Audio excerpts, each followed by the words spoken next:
¿Qué impulsó a Lutero a sus 95 tesis?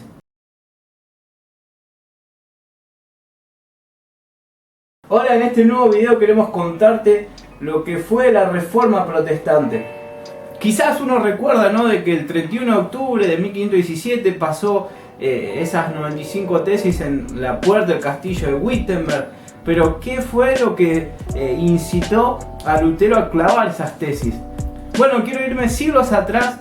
Entre el siglo I y II empezó a darse persecución a los cristianos, muertes a ellos, encarcelamiento, búsqueda de que nieguen la fe, pero aún así iba expandiéndose y permanecían creciendo en el conocimiento de Cristo. Más adelante, por el siglo III, IV, empiezan a haber herejías, pero siempre fue así. Donde abundó el pecado, sobreabundó la gracia. En medio de herejías de Pelagio sobre cómo ser salvos, apareció un hombre como Orígenes, Tertuliano. Ellos fueron los que iniciaron los credos de los apóstoles, el credo de Niceno, de Atanasio. Esto tenía el principio de estos credos, era el señorío de Cristo. Empezaron a llamar lo que hoy se conoce como Trinidad, porque en la Biblia no aparece. Ellos fueron los que establecieron la deidad del Señor y el trabajo de estas tres personas, Padre, Hijo y Espíritu Santo. Con el tiempo empezó a crecer, a expandirse aún más, a llegar a Europa, Asia, el Evangelio, pero a su vez habían errores, habían herejías. En un momento llegó la adoración a las imágenes, que hoy sigue, y había un contexto de analfabetismo. La gente no sabía leer, no podía leer la Biblia, porque en sí el idioma que se daba, las reuniones era en latín. Más allá del país que fuere, era o latín o griego. Entonces hubo un grupo que se levantó en contra de lo que se estaba dando en ese momento, la iconoclastía.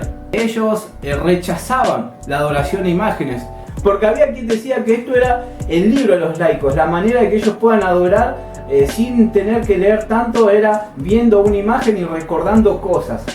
Fue pasando el tiempo, empezó a darse una división entre iglesia oriental y occidental. Llegó un momento donde había tanta diferencia que unos querían que el Papa sea, y lo llamaban el vicario de Cristo, le daban un poder gubernamental más allá del de la iglesia. Empezó a darse también autoridad militar incluso. Su manera de evangelizar era agresiva, querían frenar el Islam, y entonces si no eras cristiano te mataban. Fue así perturbándose y corrompiéndose tanto el evangelio con estas cruzadas, que empezó a generar cambios en algunos, una manera diferente de verlos. Y ahí, en medio de la gran cisma, de tanta división entre la iglesia, como dijo Pablo, donde abundó el pecado, sobreabundó la gracia. Por Francia, Pedro Baldo tuvo el deseo diferente al de muchos a predicar el evangelio, a salir a las calles.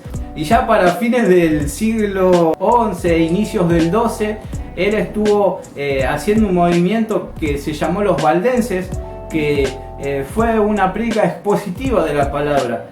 Con el pasar del tiempo fue escaseando la palabra, se tomó malinterpretaciones de la Biblia. En ese tiempo, como decía recién, la Vulgata Latina era la Biblia que se tenía.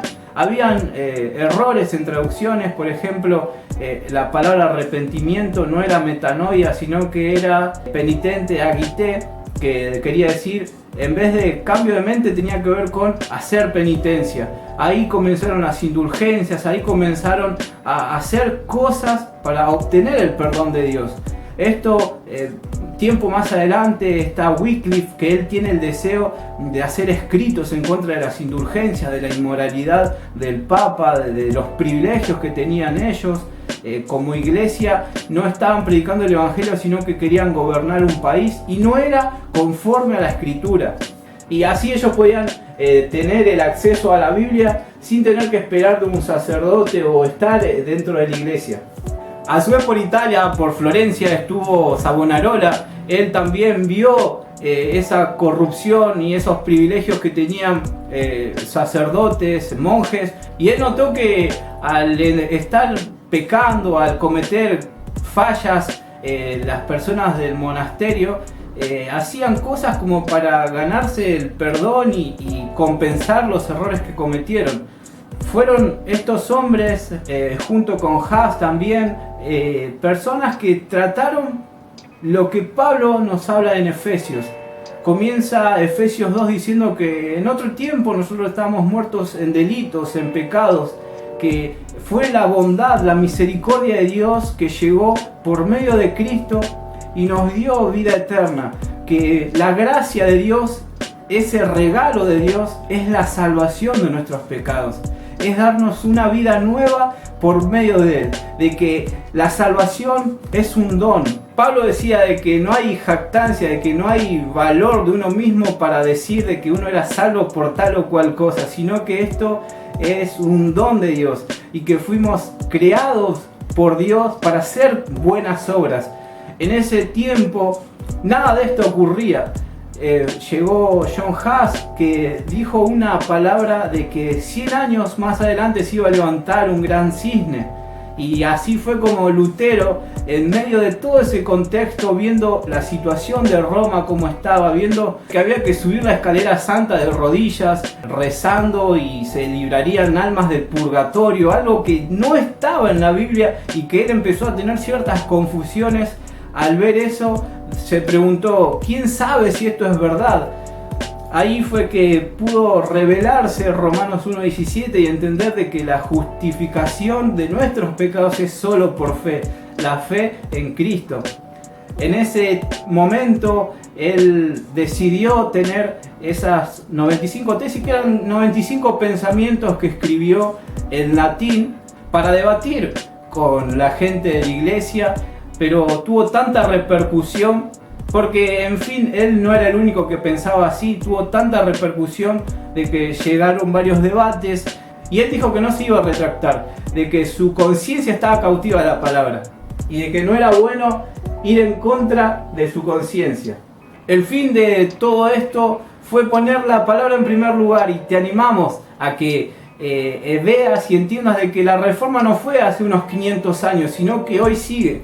Hoy hay tantas herejías, tantos errores, tantos engaños, y la palabra se deja de lado. Te invitamos a que puedas compartir el Evangelio de Cristo, poder poner en alto el nombre de Cristo y dejar todo lo que uno pueda hacer para obtener el perdón de Dios. Entender de que no hay otro nombre dado a los hombres en el que uno pueda ser salvo sino por medio de Cristo. Esa es la gracia de Dios, esa es la bondad de Dios, esa es la infinita misericordia de Dios que se reveló por medio de Cristo, y no hay otra manera. Ahí podemos entender de que Dios es quien nos cuida, quien nos guarda, quien nos protege, y como dijo el salmista, es Dios el Padre de huérfanos, el defensor de viudas, el que saca de libertad al cautivo. No se trata de un movimiento político, gubernamental, no se trata de lo que las personas puedan hacer por nosotros, sino que se trata de lo que Dios hizo y hace por nuestras vidas. Así que te invitamos a que permanezcas en la sola escritura y no te olvides de que estamos haciendo evangelismo. Te invitamos a las próximas campañas y que seas parte de extender el evangelio a toda criatura. Que Dios te bendiga.